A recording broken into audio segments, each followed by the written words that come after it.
One at a time. 1. Listen carefully and read with me. Priya liked sweets. Her granny had a jar full of sweets. She gave Priya one sweet at a time. But Priya wanted more, many, many more.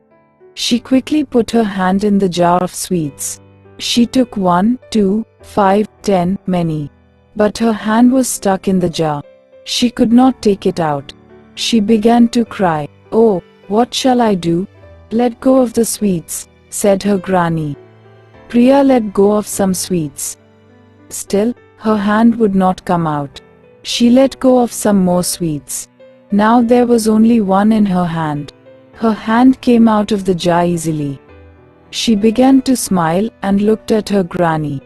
Granny smiled too. Priya said, "Now I will take only one at a time."